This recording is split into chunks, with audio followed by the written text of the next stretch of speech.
ඔයා දන්නවද ගිය අවුරුදු 10ක් ගත්තොත් හැම අවුරුද්දෙම මේ ප්‍රශ්නේ ටෙස්ට් වෙලා තියෙනවා කියලා. Statement of production cost. නැත්නම් සිංහලෙන් කිව්වොත් නිෂ්පාදන පිරිවැය. මේ ප්‍රශ්නේ හැම අවුරුද්දෙම ටෙස්ට් වෙලා තියෙනවා. රයිට්? ඒ හින්දා මේක ඉතාමත් වැදගත්. මේක මුල සිට අග වෙනකම් බලන ඔයාට ස්ටේට්මන්ට් ඔෆ් ප්‍රොඩක්ෂන් කොස්ට් එකට ප්‍රශ්නෙට උත්තරේ ලියන එක ආයි කිසි ගැටලුවක් වෙන්නේ නැහැ. රයිට්? ඒකට මුලින්ම අපි බලන්න ඕනේ මේ ප්‍රොඩක්ෂන් කොස්ට් කියලා කියන්නේ මොනවද කියන එක. ප්‍රොඩක්ෂන් කොස්ට් එක දෙකකට බෙදෙනවා. ඩිරෙක්ට් කොස්ට් සහ ඉන්ඩිරෙක්ට් කොස්ට්. රයිට්? මේ ඩිරෙක්ට් කොස්ට් කියලා කියන්නේ මොනවද? රයිට්? ඩිරෙක්ට් කොස්ට් කියලා කියන්නේ අනිවාර්යෙන් මේ බිස්නස් එකේ තියෙන ඩිරෙක්ට් කොස්ට් එක. ඩිරෙක්ට් මටීරියල් කොස්ට් කියලා කියන්නේ yes. සාමාන්‍ය උදාහරණයක් වශයෙන් ගත්තොත් පළතුරු බිස්නස් එකක් ගත්තොත් පළතුරු තමයි එතන තියෙන මටීරියල් එක. ඩිරෙක්ට් ලේබර් එක ගත්තොත් සාමාන්‍යයෙන් ගත්තොත් ඩිරෙක්ට් ලේබර් එක ඔයා සේවකයන්ට ගෙවන්න පඩිය. ඒ වගේම indirect material, indirect labour, indirect other. Right? එතකොට ඉන්ඩිරෙක්ට් ලේබර් එක කියලා කියන්නේ රයිට් සිකියුරිටි කෙනෙක්ට ගෙවන charges. රයිට්? ඉන්ඩිරෙක්ට් අදර් කියලා කියනවාට කියන්න පුළුවන් ඉලෙක්ට්‍රිසිටි එක්ස්පෙන්ස් ඔය ටික. රයිට්? ඒ හින්දා මතක තියාගන්න මේ ඩිරෙක්ට් සහ ඉන්ඩිරෙක්ට් කොස්ට් කියලා තියෙනවා. දෙවෙනි එක තමයි ප්‍රයිම් කොස්ට්. මේ ප්‍රයිම් කොස්ට් කියලා කියන්නේ මොනවද?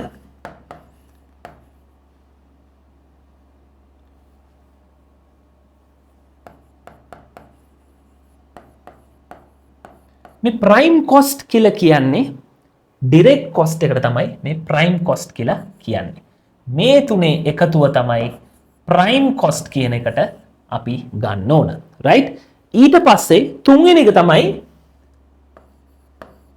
Production overhead cost. මේ ප්‍රොඩක්ෂන් ඕවර්හෙඩ් කොස්ට් කියලා කියන්නේ මොනවද?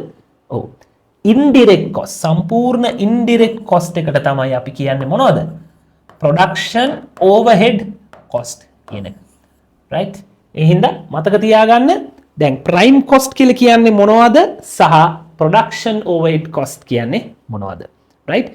ඊළඟට යන්න ඕන තමයි total production cost. total production cost. මේ total production cost කියලා කියන්නේ මොනවද? ඔව්. ඒ කියන්නේ බිස්නස් එකක තියෙන ඕන සම්පූර්ණ කොස්ට් එක. සම්පූර්ණ කොස්ට් එකක එක තමයි total production cost. ඒ කියන්නේ මේ direct cost සහ indirect cost මේ දෙකේම එකතුව තමයි අපි total production cost කියලා කියන්නේ. මේකට අදාළ selling price calculate කරන විදිය, production cost per unit කියන calculate කරන විදිය මේවා ඔක්කොම අපි අපේ theory class එකේ අපි theory videos, recorded videos වල සහ mind maps සහ past papers මේවල අපි ගොඩාක් කතා කරලා තිනවා මේ වගේ දේවල්. ඒ හින්දා ඔයා O level විභාගයට සූදානම් වෙන ශිෂ්‍යෙක් නම් ඔයා මේ opportunity එක යවා ගන්න එපා. ඒ හින්දා මේක ඉතාමත්ම වැදගත්. right? ඒ හින්දා ළමයි හොඳට මතක තියාගන්න. ඔයා හරියට ඔයාගේ preparation එක ඔයා මහන්සි වෙන තරමට තමයි ඔයාගේ result එක හම්බෙන්නේ.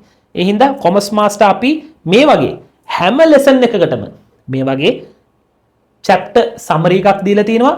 ඊට කලින් theory එක දීලා තියෙනවා. theory වල ප්‍රශ්න ගොඩක් කරනවා.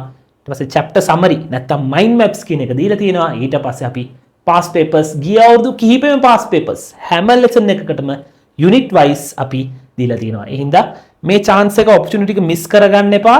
අධ්‍යාපනයේ හරියට මේව කරන්න ඕන. හරියට අධ්‍යාපනය හදාරන ඔයා ඉතාමත්ම සාර්ථක ජීවිතයක් ගත කරන්න පුළුවන්. all the best. ඊළඟට තව ඉස්සරහට බලන්න ඕන කැමති topics මතක ඇතුව comment section එකේ දාන්න. අපි මේවට අදාළ දේවල් අනිවාර්යයෙන්ම ඉස්සරහට ගෙන